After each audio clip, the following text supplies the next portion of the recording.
Class 8 second time 2023-24 ഗണിതം question പേപ്പറും അതിൻ്റെ ആൻസേഴ്സും പാർട്ട് 2 എട്ടാമത്തെ ക്വസ്റ്റ്യൻസ് മുതൽ.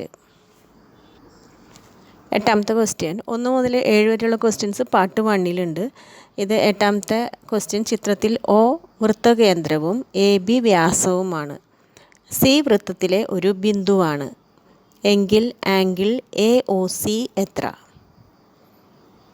ആംഗിൾ AOCയും BOCയും രേഖീയ ജോഡികളാണ്, ലീനിയർ പെയറാണ്. അപ്പോൾ അതുകൊണ്ട് AOC 180 - 120 60 ഡിഗ്രിയാണ്. AOC 60 degree. ഇനി അടുത്ത ക്വസ്റ്റ്യൻ ആംഗിൾ OAC എത്രയാണ്? Angle AOC 60 degree. 60 ഡിഗ്രിയുടെ AOയും OCയും അടുത്ത് കിടക്കുന്ന രണ്ട് വശങ്ങളാണ്. ആ രണ്ടും ആരങ്ങളാണ്. ആരം റേഡിയസാണ്. റേഡിയസ് തുല്യമാണ്.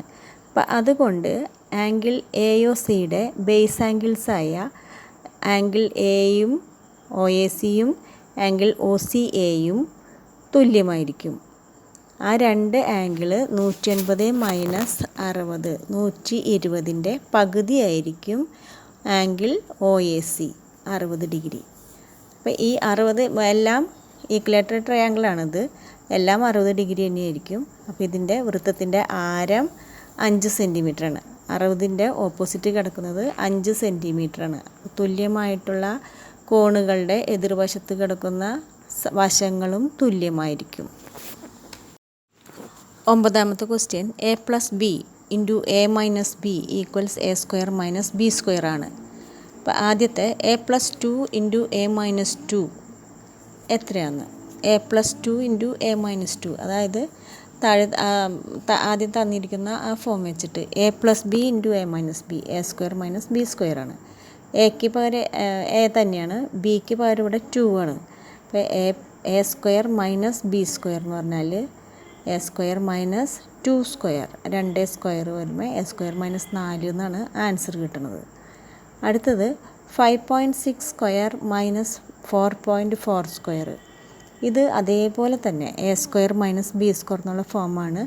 അപ്പോൾ A+B × A - B എന്നാണ്. A എന്ന് പറയുന്നത് 5.6ഉം B 4.4 ആണ്, 10.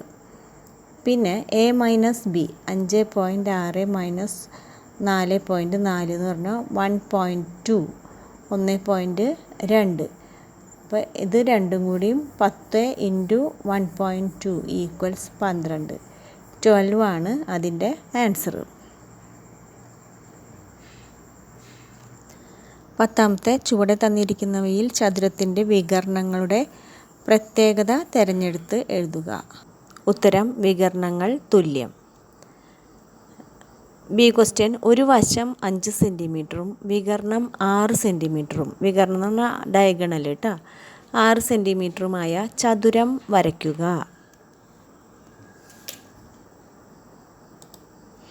ചതുരം വരയ്ക്കാൻ വേണ്ടിയിട്ട് ആദ്യമേ തന്നെ 5 സെൻറ്റിമീറ്ററിൽ AB വരയ്ക്കുക. സ്കെയിൽ വെച്ച് AB വരയ്ക്കുക. അതിനുശേഷം ഡയഗണൽ എയിൽ നിന്നും ബിയിൽ നിന്നും പ്രൊട്രാക്ടർ വെച്ചിട്ട് മട്ടകോൺ വെച്ച് 90 ഡിഗ്രി മുകളിലേക്ക് വരയ്ക്കുക. രണ്ട് സൈഡിൽ നിന്നും എയിൽ നിന്നും വരയ്ക്കുക, ബിയിൽ നിന്നും വരയ്ക്കുക. Diagonal 6 centimetre. ഡയഗണൽ തുല്യമാണല്ലോ, അതായത് വികർണങ്ങൾ തുല്യമാണ്. വികർണം 6 സെൻറ്റിമീറ്ററാണ്. അപ്പോൾ കോമ്പസിലെടുക്കുക 6 സെൻറ്റിമീറ്റർ. അങ്ങനെ ഇതുപോലെ 6 സെൻറ്റിമീറ്റർ എടുത്തിട്ട് ബിയിൽ നിന്നും സ്ട്രെയിറ്റ് ആയിട്ട് പോകുന്ന ആ ലൈനെ കട്ട് ചെയ്യുക കോമ്പസ് എടുത്ത്. അപ്പോൾ സി എന്നുള്ള പോയിൻറ്റും കിട്ടും. പിന്നെ അത് കഴിഞ്ഞ് എയിൽ നിന്ന് സ്ട്രെയിറ്റ് ആയിട്ട് പോകുന്ന ആ ലൈനെ ബിയിൽ വയ്ക്കുക ഈ കോമ്പസ്, എന്നിട്ട് ഡി കട്ട് ചെയ്യുക. അപ്പോൾ നമുക്ക് ABCD എന്നുള്ള ഒരു ചതുരം കിട്ടും. രണ്ട് ഡയഗണൽസും 6 സെൻറ്റിമീറ്റർ തന്നെ എടുക്കുക. ഡയഗണൽസ് തുല്യമാണല്ലോ. 11ാമത്തെ ക്വസ്റ്റ്യൻ AB എന്ന വരയെ 7 തുല്യ ഭാഗങ്ങളാക്കിയിരിക്കുന്നു. ആദ്യത്തെ 4 ഭാഗം ചേർന്നത് എ പി. മൊത്തം 7 ഭാഗമാണ്. അപ്പോൾ ആദ്യത്തെ 4 ഭാഗം എന്ന് പറഞ്ഞാൽ എ പി എന്ന് പറഞ്ഞാൽ 4/7 എ ബിയുടെ എത്ര ഭാഗമാണ് എ പി? 4/7 ഭാഗമാണ്. എ ബിയുടെ 4/7 ഭാഗമാണ് എ പി. എത്ര എന്നുള്ളിടത്ത് 4/7 എന്ന് എഴുതാം. പിന്നെ എ ബിയുടെ എത്ര ഭാഗമാണ് പി ബി? പിന്നെ 3 അല്ലേ ഉള്ളൂ. അപ്പോൾ എ ബിയുടെ 3/7 ഭാഗമാണ് പി ബി. ഇനി പി ബിയുടെ എത്ര മടങ്ങാണ് എ പി? പി ബിയുടെ എത്ര മടങ്ങാണ് എ പി? അതാണ് ചോദിച്ചിരിക്കുന്നത്. അപ്പോൾ പി ബിയുടെ 4/3 മടങ്ങാണ് എ പി. അതായത് എ പി 4/7 പി ബി 3/7 അല്ലേ. അപ്പോൾ ആദ്യം പി ബിയുടെ 4/3 മടങ്ങാണ് എ പി.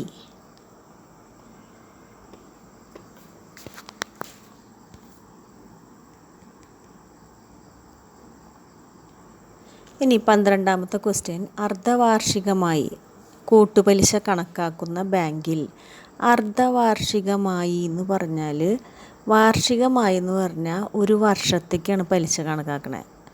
ഇവിടെ അർദ്ധവാർഷികം എന്ന് പറഞ്ഞിട്ടുണ്ടെങ്കിൽ 6 മാസത്തേക്ക് വേണ്ടിയിട്ടാണ് കൂട്ടുപലിശ കണക്ക്. 6 മാസം കണക്കാക്കുന്ന ബാങ്കിൽ നിത്യ 40,000 രൂപ നിക്ഷേപിച്ചു. അപ്പോൾ ഡെപ്പോസിറ്റ് ചെയ്തത് 40,000 റുപ്പീസാണ്.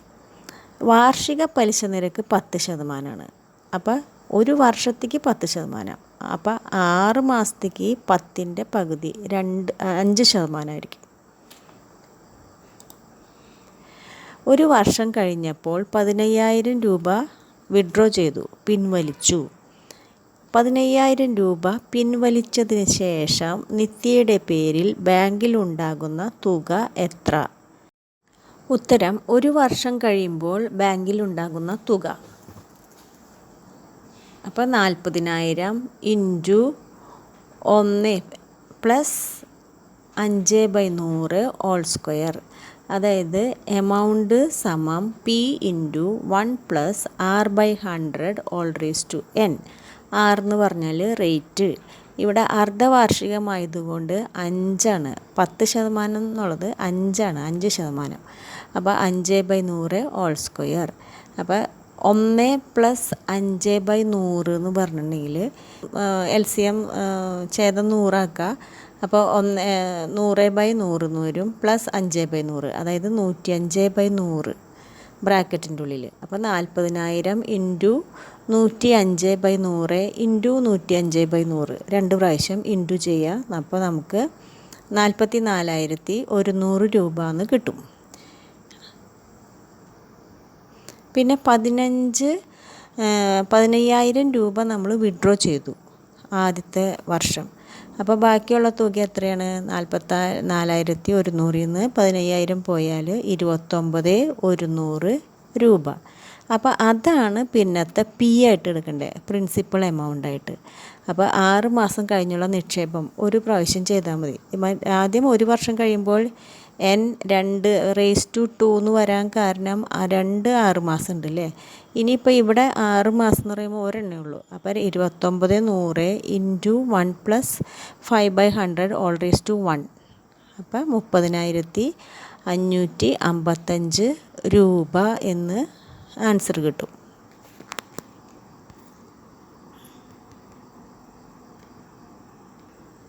പതിമൂന്നാമത്തെ ചോദ്യം, ഒരു സമചതുരത്തിൻ്റെ വശങ്ങളോട് 2 സമഭുജ സാമാന്തരികങ്ങൾ ചേർത്ത് വെച്ച രൂപമാണ് ചുവടെയുള്ളത്. തന്നിട്ടുള്ള അളവിൽ ചിത്രം വരയ്ക്കുക. ഒരു സമചതുരം എന്ന് പറഞ്ഞിട്ടുണ്ടെങ്കിൽ അതിൻ്റെ എല്ലാ വശങ്ങളും തുല്യമായിരിക്കും. ഇവിടെ എന്ന് പറയുന്നത് 5 സെൻറ്റിമീറ്റർ തന്നെയായിരിക്കും എല്ലാ വശങ്ങൾക്കും. അതേപോലെ തന്നെ അതിൻ്റെ ഈ ചതുരത്തിൻ്റെ മാത്രം ആംഗിളുകൾ 90 ഡിഗ്രി ആയിരിക്കും. എല്ലാ ആംഗിളുകളും ABCD 90 ഡിഗ്രി ആയിരിക്കും. അപ്പോൾ ആദ്യമേ തന്നെ 5 സെൻറ്റിമീറ്ററിൽ വരയ്ക്കുക. എന്നിട്ട് കോമ്പസിൽ 5 സെൻറ്റിമീറ്റർ മുകളിലേക്ക് വരയ്ക്കുക. അല്ലെങ്കിൽ 90 ഡിഗ്രി എടുത്ത് വരച്ച് കഴിഞ്ഞിട്ട് 5 സെൻറ്റിമീറ്റർ കട്ട് ചെയ്ത് ഒരു സമചതുരം വരയ്ക്കുക. അപ്പോൾ അവിടെ നിന്നും 40 ഡിഗ്രി, പിന്നെ സമഭുജ സാമാന്തരികത്തിൻ്റെ പ്രത്യേകത എന്ന് പറഞ്ഞിട്ടുണ്ടെങ്കിൽ ഇപ്പോൾ 40 ഡിഗ്രി എന്ന് ഇട്ടിട്ടില്ലേ, അതിന് താഴെ തൊട്ട് താഴെ തന്നെ 140 ഡിഗ്രി ആയിരിക്കും. ഇവിടെ 40 ഡിഗ്രി എടുക്കുക, ഇവിടെ 140 ഡിഗ്രി എടുക്കുക. എന്നിട്ട് 5 സെൻറ്റിമീറ്റർ കട്ട് ചെയ്യുക. ഇവിടെ രണ്ട് സൈഡിലും അങ്ങനെ തന്നെ ചെയ്യുക. അപ്പോൾ നമുക്ക് ഈ ഫിഗർ കിട്ടും. പ്രത്യേകം ശ്രദ്ധിക്കേണ്ടത്, ഈ സമചതുരത്തിൻ്റെയും സമഭുജ സാമാന്തരികത്തിൻ്റെയും എല്ലാ വശങ്ങളും തുല്യമാണ്. അതായത് ഈ 5 സെൻറ്റിമീറ്റർ തന്നെയാണ്. ആകെ കൂടി സമചതുരത്തിന് 90 ഡിഗ്രി വരയ്ക്കുക. പിന്നെ സമഭുജ സാമാന്തരികത്തിൻ്റെ ഇപ്പോൾ ഒരു വശം 40 ആണെങ്കിൽ മറ്റേ ആംഗിള്, ഒരു ആംഗിൾ 40 ആണെങ്കിൽ മറ്റേ ആംഗിൾ 140 ആയിരിക്കും. 180 മൈനസ് 40. അപ്പോൾ അതനുസരിച്ചിട്ട് വരയ്ക്കണം.